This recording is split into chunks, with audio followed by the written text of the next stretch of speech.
வணக்கம். Welcome to Shanu சமையல். இந்த வீடியோல நல்ல ஜூஸியா சூப்பரான பாதுஷா எப்படி வீட்லயே ரெடி பண்ணலாம் அப்படின்னு சொல்லி பார்க்கலாம். நீங்க வந்து சின்ன சின்ன டிப்ஸ் எல்லாம் ஃபாலோ பண்ணீங்கன்னா, வீட்லயே கடையில கிடைக்கிற அதே டேஸ்ட்ல பெர்ஃபெக்ட்டான பாதுஷா நீங்களும் பண்ணலாம். இப்ப செய்ய ஸ்டார்ட் பண்ணலாம். ஃபர்ஸ்ட்டு ஒரு பவுல்ல 2 டேபிள் ஸ்பூன் அளவுக்கு நெய் எடுத்துக்கணும். நெய் வந்து உருகுன மாரி இருக்கக்கூடாது. இந்த மாதிரி குருணையா இருக்கணும். இந்த பக்குவத்தில நீங்க நெய் எடுத்து பண்ணீங்கன்னா தான் நல்லாயிருக்கும். இப்போ இந்த நெய்ய குட்டியா ஒரு விஸ்க் வச்சுட்டு நல்லா பீட் பண்ணிக்கோங்க. விஸ்கோ, ஸ்பூனோ வச்சு நல்லா பீட் பண்ண நம்மளுக்கு நல்லா ஸ்மூத்தா ஒரு க்ரீம் மாதிரி வரும். இந்த அளவுக்கு நம்ம பீட் பண்ணிக்கணும். இது கூட 2 டேபிள் ஸ்பூன் அளவுக்கு நல்லா கெட்டியா, அதிக புளிப்பில்லாத தயிர் சேர்த்துக்கலாம். இந்த தயிரையுமே நெய்யோட சேர்த்து கன்டினியூஸா பீட் பண்ண நம்மளுக்கு நல்ல ஸ்மூத்தா ஒரு சாஃப்ட் லைட் கிரீம் கலர் கிடைக்கும். இந்த அளவுக்கு நீங்க பீட் பண்ணதுக்கு அப்புறம் தான் நீங்க மாவு சேர்க்கணும். இது வந்து ரொம்ப முக்கியம். அப்பதான் வந்து பாதுஷா நல்லா நம்மளுக்கு பெர்ஃபெக்ட்டா கிடைக்கும். இது கூட 1 கப் அளவுக்கு மைதா மாவு சேர்த்துக்கலாம். 1 சிட்டிகை உப்பு, 1 சிட்டிகை பேக்கிங் சோடா, 1 சிட்டிகை baking powder. Baking soda, baking powder 2ம் வேற வேற. 2மே சேர்த்து பண்ணுங்க. கரெக்ட்டா வரும். ஃபர்ஸ்ட்டு வந்து இந்த நெய், தயிரோட நம்ம இந்த மாவெல்லாம் ஒண்ணா இப்டி கலந்துக்கணும். ரொம்ப அழுத்தி அழுத்தி பிசையாம நல்லா இப்டி ஒண்ணா சேர்த்து கொண்டு வந்தா போதும். நான் இதுல வந்து ஒரு 1/4 கப் போல தண்ணி எடுத்திருக்கேன். அதுல கொஞ்சம் கொஞ்சமா நம்ம தெளிச்சு தெளிச்சு பெசஞ்சுக்கலாம்.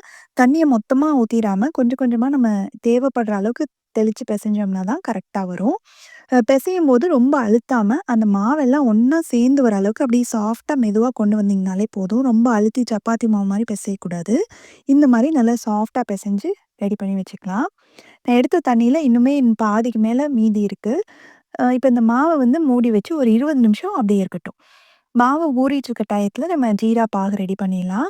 இந்த பேன்ல 1/2 கப் அளவுக்கு சுகர் சேர்க்கிறேன். நான் எடுத்துருக்கிறது வந்து 1/4 கப்பு. அதனால 2 கப் சேர்த்துருக்கேன். So 1/2 cup sugar. இதுக்கு வந்து 1/4 கப் தண்ணி. இத சேர்த்து ஸ்டவ்வ மிதமான தீயில வச்சு நல்லா கலந்து விட்டு, இந்த சர்க்கரையெல்லாம் ஃபர்ஸ்ட் நல்லா கரையட்டும். சர்க்கரை நல்லா கரைஞ்சதுக்கு அப்புறமா கொஞ்சமா குங்குமப்பூ சேர்க்கிறேன். இது ஆப்ஷனல் தான். நீங்க வேண்டான்னா விட்டுறலாம். இது கூடவே ஒரு 1/4 டீஸ்பூன் போல ஏலக்காய் தூளும் சேர்த்து நல்லா கலந்து விட்டாச்சு. நம்மளுக்கு இந்த ஜீனி பாகு வந்து அரை கம்பி பதம் வரணும். அந்த ஸ்டேஜில நம்ம ஆஃப் பண்ணணும். இப்ப அத செக் பண்றதுக்கு நல்லா இந்த மாரி கொதிச்சு வந்ததுக்கு அப்புறமா நம்ம கரண்டியோட பின்புறத்துல கொஞ்சமா எடுத்துட்டு, இப்படி நம்ம கட்டை விரலும், ஆள்காட்டி விரலுக்கும் நடுவுல வச்சு இப்படி மேலேயும் கீழேயும் அசைச்சோம்னா, கம்பி மாரி ஃபார்ம் ஆயி பாதியிலேயே கட் ஆகுது பார்த்தீங்களா? இதுதான் கரெக்ட்டான பாகம். இந்த பதம் வந்ததுக்குமே நம்ம வந்து ஸ்டவ் ஆஃப் பண்ணிட்டு, ஒரு 5, 6 ட்ராப் வந்து லெமன் ஜூஸ சேர்த்து நல்லா மிக்ஸ் பண்ணி விட்டுட்டு, அத தனியா ரெடி பண்ணி வச்சிடலாம்.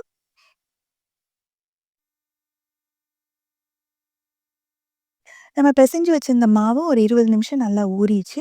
இதுலேருந்து ஒரே சைஸ் ரொம்ப சின்னதாவும் இல்லாம, ஓரளவுக்கு மீடியம் சைஸ் பால்ஸா வந்து நம்ம தனியா பிரிச்சு ரெடி பண்ணி வச்சிடலாம்.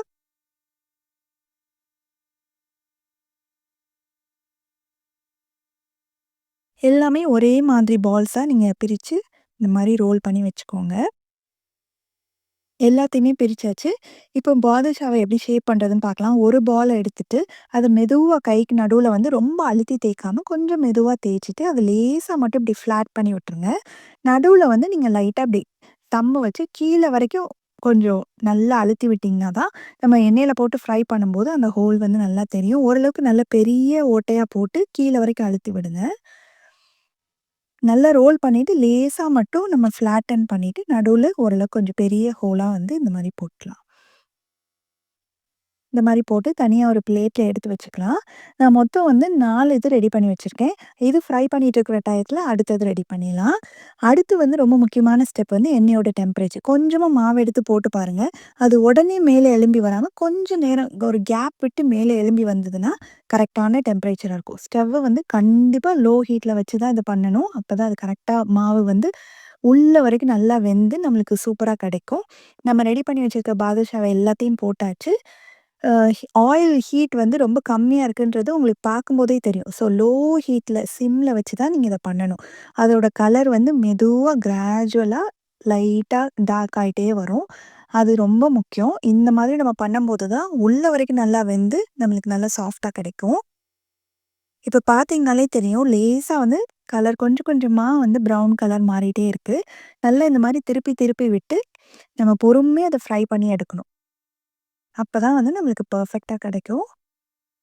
இப்போ பார்த்தீங்களா, எவ்ளோ நல்ல ஒரு நைஸ் கோல்டன் கலரா வந்திருக்கு. ஃப்ரை பண்றதுக்கு தான் கொஞ்சம் டைம் ஆகும். அத மட்டும் நம்ம பொறுமையா பண்ணி எடுத்தோம்னா தான் இது கரெக்ட்டா வரும். இப்போ இது எல்லாத்தையும் எடுத்ததுக்கு அப்புறமா நம்ம ரெடி பண்ணி வச்சிருக்க ஜீரா பாகுல போட்டு, அந்த பாகு வந்து இந்த பாதுஷாவோட 2 பக்கத்துலயும் நல்லா கோட் ஆகுற மாரி ஒரு ஸ்பூன வச்சு எடுத்து மேல விட்டுறலாம். இது அப்படியே இருக்கட்டும். நம்ம அடுத்த பேட்ச் வந்து பாதுஷா ரெடி பண்ணி வச்சாச்சு. அதையும் அதே மாதிரி சிம்லயே வச்சு பொறுமையா ஃப்ரை பண்ணி எடுக்கணும். இந்த மாரி ஃப்ரை பண்ணி எடுத்து அதையும் நம்ம போட்டுறலாம். நீங்க ஃபர்ஸ்ட்டு போட்ட பேட்ச் வந்து தனியா எடுத்து வைக்கிறதுனாலும் வச்சிடலாம். நான் வந்து அப்படியே அதிலேயே வச்சிருக்கேன். இப்போ இந்த செகண்ட் பேட்சையும் போட்டு அதுலேயும் நல்லா ஜீரா பாகு நல்லா எடுத்து ஊத்தி, நல்லா 2 பக்கமும் கோட் ஆகுற மாரி வச்சிடலாம். இதே மாதிரி எல்லா பாதுஷாவையுமே போட்டு எடுத்தாச்சு. பார்த்தீங்கன்னா, ஜீரா பாகு நம்ம செஞ்சது ஆல்மோஸ்ட் கரெக்ட்டா இருக்கு. எல்லாமே அது வந்து நல்லா அப்சர்வ் பண்ணி சூப்பரா சாஃப்ட்டா வந்துருச்சு. இத வந்து நீங்க அப்படியே எடுத்து வேற ஒரு பாக்ஸுக்கோ, இல்ல ஒரு ட்ரேலயோ வந்து நீங்க சர்வ் பண்றதுக்கு வச்சுக்கலாம். இது நல்லா ஒரு 1/2 மணி நேரத்துலேருந்து 3/4 மணி நேரமாவது ஊறுனதுக்கு அப்புறமா நீங்க எடுத்து சர்வ் பண்ணீங்கன்னா கரெக்ட்டா இருக்கும். எவ்வளோ சூப்பரா வந்திருக்கு பாருங்க. நல்லா வெளியில லேஸ் கிரிஸ்பினஸோட உள்ள நல்லா சாஃப்ட்டா, ஜூஸியா நல்ல பெர்ஃபெக்ட்டான பாதுஷா கிடைச்சிருக்கு.